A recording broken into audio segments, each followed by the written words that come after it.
Good morning, students. Welcome to APN online classes. Myself Sandeep Kumar, your computer teacher.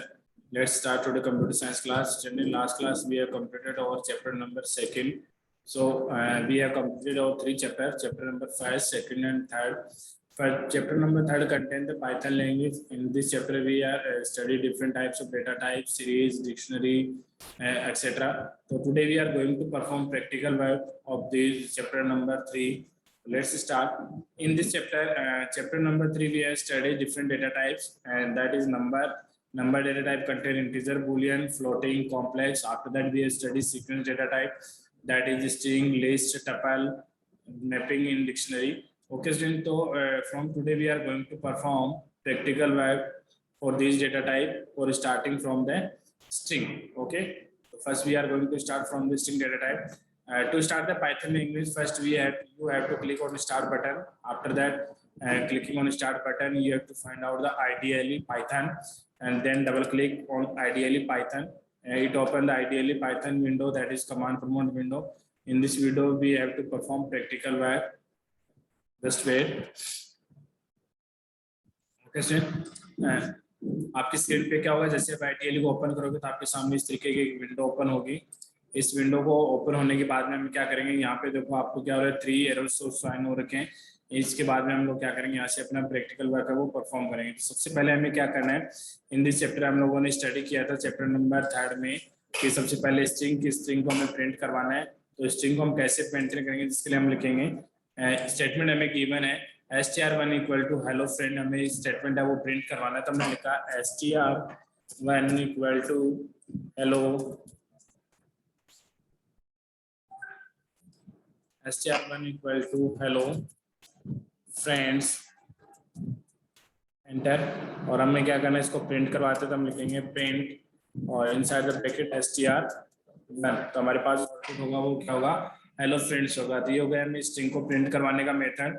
Second हम लोगों ने इस chapter में study किया था, उसके बाद में लिस्ट। तो लिस्ट क्या होती है, list is sequence of item separated by commas and items are enclosed in square bracket. Sequence of list क्या होती है, सीक्वेंस ऑफ वैल्यूज होती है जिसमें एक वैल्यूज को दूसरी वैल्यूज कॉमा के द्वारा सेपरेट किया जाता है और इसको हमेशा स्क्वायर ब्रैकेट में लिखा जाता है। तो यहाँ से हम लोग क्या करते हैं, लिस्ट क्रिएट करते हैं। तो लिस्ट के हम लोगों ने लिखा लिस्ट 1 इक्वल टू, मैंने लिखा 2, 3, 4, hello school, just wait, hello, after that school. उसके बाद हम लोगों ने नंबर डाल दिए 4, 5 और ये हमें क्या करें, स्क्वायर ब्रैकेट को क्लोज कर दिया, एंटर बटन लगा दिया। तो यहाँ से क्या हो गई, हमारी एक लिस्ट क्रिएट हो गई। इसको हमें प्रिंट करवाना, तो 10 डायरेक्ट टाइप करेंगे प्रिंट, इनसाइड द ब्रैकेट हम लिखेंगे लिस्ट 1, एंटर। तो हमारे पास में क्या होगी, लिस्ट प्रिंट होगी। तो हमने 2 प्रैक्टिकल परफॉर्म कर लिए। पहले स्ट्रिंग वैल्यूज को कैसे प्रिंट करवाते हैं, सेकंड हमने लिस्ट को कैसे प्रिंट करवाते हैं। लिस्ट क्या आती है, एक डेटा स्ट्रक्चर होती है जो सीक्वेंस ऑफ वैल्यूज को कंटेन करती है, जिसमें एक वैल्यूज को दूसरी वैल्यू से सेपरेट करने के लिए कॉमा का यूज लेते हैं और इसको हमेशा स्क्वायर ब्रैकेट में लिखा जाता है। ये हो गई हमारी लिस्ट। ओके स्टूडेंट, उसके बाद में थर्ड डेटा स्ट्रक्चर हमने पढ़ा था यहाँ पे टपल।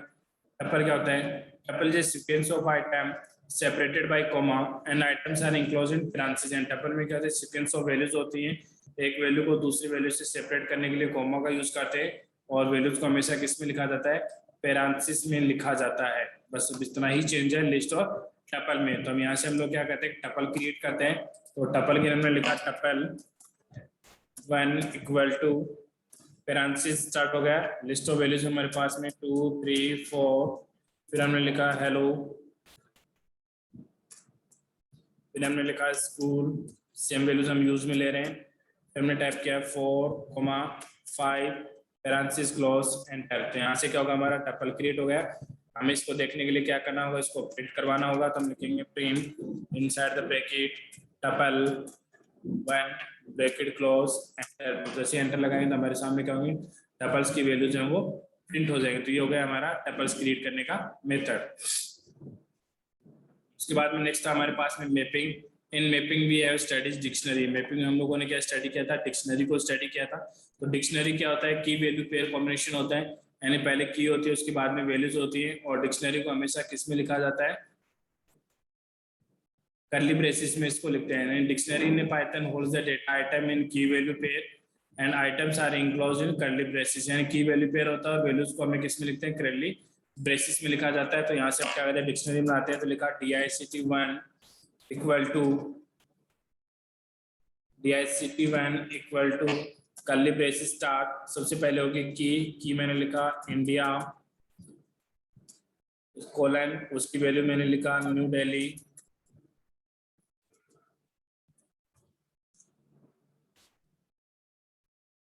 कोमा सेकंड की मैंने लिखा यूके कोलन, उसकी वैल्यू हमने लिख दिया लंदन, कोमा फिर हमने नेक्स्ट वैल्यू हमने लिखा राजस्थान कोलन, इसकी वैल्यू हमने लिख दी यहाँ पे जयपुर। ये क्या होगी, हमारी डिक्शनरी होगी, यानी डिक्शनरी में क्या होता है, की वैल्यू पेयर होता है। सॉरी हमने मिस्टेक कर दिया टाइपिंग, फिर से हमें टाइप करना होगा dict1। देखो तो यहाँ पे क्या होगा, आर से पहले में रेड लाइन, आर पे क्या हो रहा है, रेड डॉट लाइन शो हो रही है। इसका मतलब क्या हो गया कि हमारे इस वर्ड के आफ्टर या इस वर्ड्स के बिफोर क्या हो गया, हमारे प्रोग्राम में मिस्टेक है, तो उसको हमको रिव्यू करना होगा। ये काम होता है इंटरप्रेटर का, यानी प्रोग्राम में जहाँ भी एरर होगी वहीं पे इसको ये स्टॉप कर देगा। तो हम इसको फिर से टाइप करते हैं, लिखा dict कर्ली ब्रेसिस स्टार, पहली वैल्यू हमने लिखी इंडिया कोलन, इसकी वैल्यू है न्यू दिल्ली, कोमा सेकंड की है हमारे पास में यूके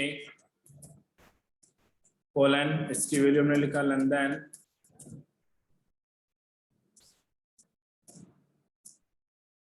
कोमा फिर हमने थर्ड वैल्यू लिखा राजस्थान कोलन, इसकी वैल्यू हमने लिखा Jaipur, curly brackets close and enter. यहाँ से हमारी डिक्शनरी क्रिएट होगी और इसको देखने के लिए हमें क्या करना होगा, प्रिंट करवाएं, तो हम लिखेंगे प्रिंट इनसाइड द ब्रैकेट, हमने पैरामीटर डाल दिया dict1 ब्रैकेट क्लोज एंटर, तो हमारी क्या होगी, डिक्शनरी प्रिंट होगी। तो ये हो गया हमारा डिक्शनरी क्रिएट करने का method. Okay student, after that in this chapter we have studied operators. First we have studied arithmetic operator. Arithmetic operator is addition, subtraction, multiplication, division and mod. So we have studied some example, so we perform this example. First example for the addition, and addition we have a variable num1 equal to 5, num2 equal to 6, then we have to add num1 plus num2. Now we perform practically. So first we take a variable num1 equal to 5, enter, num2 equal to 6, enter. After that we have type num1 plus num2, then enter, and answer is 11. ये हो गया arithmetic operator. And arithmetic operator plus क्या करेगा, दो values को add करने का काम ले जाता है। पहली वैल्यू हमारे पास num1 इक्वल टू 5, दूसरी वैल्यू num2 इक्वल टू 6। हमने मेथड लगा दिया num1 प्लस num2, जैसे हम इंटरप्रेटर लगाएंगे तो दोनों के जो सम होगा वो हमें प्रिंट होगा, दैट इज 11। इसी तरीके से अरिथमेटिक ऑपरेटर सब्ट्रैक्शन को परफॉर्म करने के लिए वेरिएबल लेते हैं num1 equal to 7, num2 equal to 5, फिर हमने टाइप कर दिया num1 minus num2, enter, then answer is 2। ये हमारा होगा arithmetic operator subtraction. After that we study arithmetic operation multiplication में जस्ट टाइप करेंगे num1 multiply by num2, the answer is 35. After that we study arithmetic operator mod, then we have to type num1 mod num2, enter, then answer is 1.4.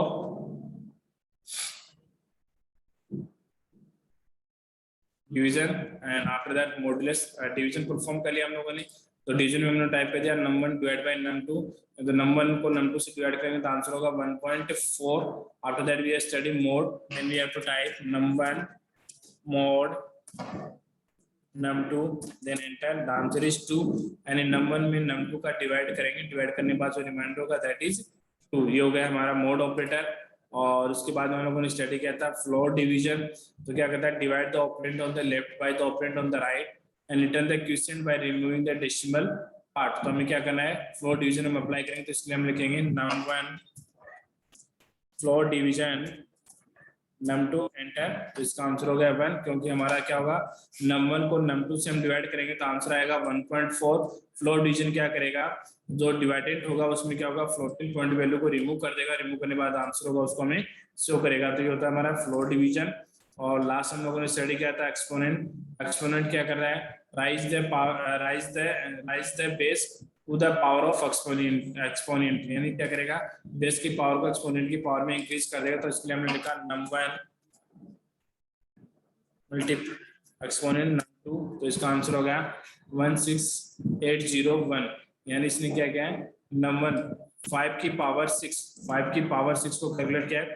तो exponent क्या करेगा, first number के को second number की power तक increase कर देगा, यानी फर्स्ट नंबर की पावर है, सेकंड नंबर कैलकुलेट करेगा। तो 5 की पावर 6 का आंसर हो गया 16807। तो ये हो गया हमारे अरिथमेटिक ऑपरेटर। Okay student. उसके बाद में हम लोगों ने स्टडी किया था रिलेशनल ऑपरेटर। रिलेशनल ऑपरेटर क्या करेंगे, ट्रू एंड फॉल्स में आंसर देंगे। तो उनको स्टडी करते हैं। तो सबसे पहले हम क्या करते हैं, दो वेरिएबल लेते हैं। पहला वेरिएबल लिया है मैंने num1 इक्वल टू 5, दूसरा वेरिएबल लिया मैंने num2 equal to 7। Arithmetic relation operator लगाते हैं, पहले इक्वल टू, तो मैंने लिखा num1 इक्वल टू num2। जैसे एंटर लगा रहा, आंसर आ रहा है फॉल्स, यानी 5 इक्वल टू 7, 5 को वो 7 के बराबर नहीं है, तो इसका आंसर आ गया फॉल्स। और अगर बराबर होता आंसर आता true. Next relation operator study करते हैं, ग्रेटर देन। तो मैंने लिखा num1 is greater than num2, num1 is greater than num2। जैसे आंसर लगाऊंगा तो आंसर आ रहा है फॉल्स, क्यों, 5 इज ग्रेटर देन 7, 5 वो 7 से ग्रेटर नहीं है, लेस देन है, तो ये होगा हमारा ग्रेटर देन। नेक्स्ट हम पढ़ते हैं लेस देन। तो इसलिए मैंने लिखा num1 is less then num2, इसका आंसर ट्रू, क्योंकि 5 इज लेस देन 7, 5 वो 7 से स्मॉल है, तो आंसर आ गया ट्रू। फिर नेक्स्ट हम पढ़ते हैं लेस देन इक्वल। तो इसके लिए हम लिखेंगे num1 sorry greater than equal, num1 is greater than equal to num2, इसका आंसर आ रहा है फॉल्स। यहाँ पे हम लोग क्या करें, दो कंडीशन चेक करें। पहली कंडीशन क्या होगी, num1 की वैल्यू ग्रेटर होगी num2 से। सेकंड कंडीशन होगी num1 है वो बराबर होगा num2 के। इन दोनों में से भी एक ही कंडीशन ट्रू होगी। अगर दोनों में से कोई भी एक कंडीशन ट्रू हो जाती है तो इसका आंसर होगा ट्रू। अगर दोनों में से कोई एक कंडीशन फॉल्स, दोनों कंडीशन फॉल्स होंगी तो आंसर क्या होगा, फॉल्स होगा।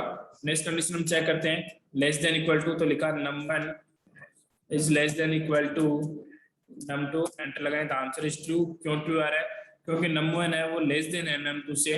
पहली कंडीशन ट्रू हो रही है, दूसरी condition num1 is equal to num2 वो फॉल्स हो रही है। तो दोनों में से कोई भी एक कंडीशन ट्रू, तो आंसर इज ट्रू। तो ये थे हमारे रिलेशनल ऑपरेटर। एक रह गया हमारा नॉट इक्वल। तो हम देखते हैं नॉट इक्वल को कैसे काम में लेते हैं। तो हमने लिखा num1 is not equal num2, enter लगा दे, इसका आंसर हो गया ट्रू। यानी num1 है वो num2 के बराबर नहीं है, तो इसका आंसर हो गया ट्रू। ये हो गया हमारे रिलेशनल ऑपरेटर। और उसके बाद में हम लोग करते हैं असाइनमेंट ऑपरेटर। असाइनमेंट ऑपरेटर क्या करेगा, राइट साइड की वैल्यू को लेफ्ट साइड के वेरिएबल में असाइन करवा देता है। तो इसके लिए हम लोग दो वेरिएबल लेते हैं। पहले एक वेरिएबल है num1 इक्वल टू 10, दूसरा वेरिएबल लेते हैं num2 इक्वल टू 20। और हम पहले असाइनमेंट ऑपरेटर प्लस को काम में लेते हैं। तो मैंने लिखा num1 plus equal to num2, यानी num2 की वैल्यू को क्या असाइन करवा दिया, num1 में असाइन करवा के प्लस करवा दिया। तो इसका आंसर क्या आएगा, इसका आंसर क्या आएगा, हमें num1 को print, num1 plus equal to num1 plus 1 equal to num2 कर दिया। और हम क्या करेंगे, num1 को प्रिंट करवा देंगे। तो num1 हमारे क्या प्रिंट हो गया, दैट इज 30। यानी num1 की वैल्यू है वो 10 है, और प्लस इक्वल टू 20 कर दिया। तो 20 का प्लस इक्वल टू num2 कहाँ चला जाएगा, इस प्लस के बाद में लग जाएगा। तो इसका मीनिंग क्या हो जाएगा, num1 प्लस num2। तो num1 की वैल्यू 10 है, num2 की वैल्यू 20 है, दोनों को ऐड कर देंगे तो आंसर हो गया दैट इज 30। उसके बाद में हम नेक्स्ट स्टडी करते हैं इसी तरीके से, प्लस साइन माइनस साइन। तो माइनस साइन के लिए हम लिखेंगे num1 minus equal to num2, और उसके बाद में हम लोग क्या करेंगे, num1 को प्रिंट करवा देंगे। तो आंसर हो गया 10। यानी num1 माइनस num2, यानी क्या करना, num1 में से num2 को माइनस करना है। तो num1 की वैल्यू 10 है और 2 की वैल्यू 20, तो माइनस 10 आएगा। तो ये माइनस को रिप्रेजेंट नहीं करता, ये ओनली क्या करेगा, रियल इंटीजर को रिप्रेजेंट करता है, दैट इज 10। ओके स्टूडेंट, तो ये हमारा हो गया असाइनमेंट ऑपरेटर। उसके बाद में हम लोगों ने स्टडी किया था लॉजिकल ऑपरेटर। लॉजिकल ऑपरेटर क्या करते हैं, ट्रू एंड फॉल्स में आंसर देते हैं, दो कंडीशन को एक साथ में चेक करेंगे। पहला लॉजिकल ऑपरेटर होता है एंड, तो एंड ऑपरेटर के लिए हम लोग स्टडी करते हैं। यहाँ पे लिखा num1 equal to num2 and num1 is greater than num2। हमारे पास आंसर क्या आ रहा है, फॉल्स आ रहा है, यानी हमने दो कंडीशन को एक साथ किया है, चेक किया है। पहली कंडीशन है कि num1 की वैल्यू वो किसके इक्वल होगी, num2 के, यानी num1 की वैल्यू है 10, num2 की वैल्यू है 20, दोनों इक्वल नहीं है, तो पहले का आंसर हो गया फॉल्स। फिर दूसरी कंडीशन में इसने कहा है कि num1 is greater than num2, num1 की वैल्यू ग्रेटर देन होगी किससे, num2 के, तो इसका मतलब 10 इज ग्रेटर देन 20, ये भी फॉल्स, तो दोनों कंडीशन फॉल्स, तो आंसर फॉल्स। अगर दोनों में से अगर दोनों कंडीशन फॉल्स तो आंसर फॉल्स, अगर दोनों कंडीशन ट्रू होंगे तो आंसर क्या होगा, ट्रू होगा। नेक्स्ट हम पढ़ते हैं और ऑपरेटर क्या करेगा, अगर दोनों कंडीशन में से, दो रिलेशनल कंडीशन में से अगर कोई भी एक कंडीशन ट्रू होगी तो इसका आंसर ट्रू होगा, अदरवाइज आंसर फॉल्स होगा। तो इसके लिए स्टडी करते हैं। हमने लिखा num1 इक्वल टू num2 और num1 is less then num2, तो इसका आंसर क्या आ गया, ट्रू आ गया। क्यों, क्योंकि पहली कंडीशन है कि num1 है वो इक्वल है num2 के, फॉल्स हो गई। दूसरी कंडीशन इसने कहा है कि num1 is less then num2 यानी 10 इज लेस देन 20, ये कंडीशन राइट है। तो और लॉजिकल ऑपरेटर क्या करेगा, जब गिवन कंडीशन में से अगर कोई भी एक कंडीशन, गिवन कंडीशन में से अगर कोई भी एक कंडीशन ट्रू होगी तो और ऑपरेटर का आंसर ट्रू होगा, और अगर दोनों कंडीशन में से कोई भी कंडीशन ट्रू नहीं होगी तो आंसर फॉल्स होगा। एंड ऑपरेटर क्या करेगा, अगर दोनों कंडीशन ट्रू होगी तो आंसर ट्रू होगा, अदरवाइज आंसर फॉल्स होगा। तो ये हो गया हमारे लॉजिकल ऑपरेटर। उसके बाद में हमने दो ऑपरेटर स्टडी किए थे, membership operator, that is in और नॉट इन। इन ऑपरेटर क्या करेगा, किसी वेरिएबल को अगर गिवन डेटा स्ट्रक्चर में एग्जिस्ट करेगा तो आंसर होगा ट्रू, अगर एग्जिस्ट नहीं करेगा तो आंसर क्या होगा, फॉल्स होगा। जैसे फॉर एग्जांपल हमने एक वेरिएबल लिया, फॉर एग्जांपल हमने एक वेरिएबल लेते हैं list1 इक्वल टू, लिस्ट हमने लिखा 1 2 3 4 5 6 7 8 और 9, ये हमारी क्या है, लिस्ट है। अब हमें चेक करना है कि जो गिवन कोई भी वेरिएबल को चेक करना है कि वो उस लिस्ट में एग्जिस्ट करता है कि नहीं करता। तो इसके लिए हम लोग डायरेक्टली सिंपल स्टेटमेंट क्या लिखेंगे, वेरिएबल का नेम इन सीक्वेंस का नेम, तो हमने लिखा 2, जैसे हम सर्च करते हैं 10 इन list1, आंसर क्या आ गया, फॉल्स आ गया। क्यों, क्योंकि जो 10 है वो गिवन लिस्ट में एग्जिस्ट नहीं करता। दूसरा एग्जांपल हम लेते हैं, लिखा हमने 5 इन list1, इसका आंसर क्या आ गया, ट्रू आ गया, क्योंकि 5 पर वो लिस्ट में है। ये तो हो गया मेंबरशिप ऑपरेटर इन। दूसरा होगा नॉट इन, हमने लिखा 10 नॉट इन list1, हमने लिखा है कि 10 है वो लिस्ट में नहीं है, इसका मतलब 10 ऑलरेडी लिस्ट में नहीं है, तो इसका आंसर आएगा ट्रू। और अगर हम इसको लिखते हैं 5 नॉट इन list1, इसका आंसर क्या आएगा, फॉल्स आएगा, क्योंकि 5 है वो लिस्ट में एग्जिस्ट करता है। तो ये हो गए हमारे मेंबरशिप ऑपरेटर।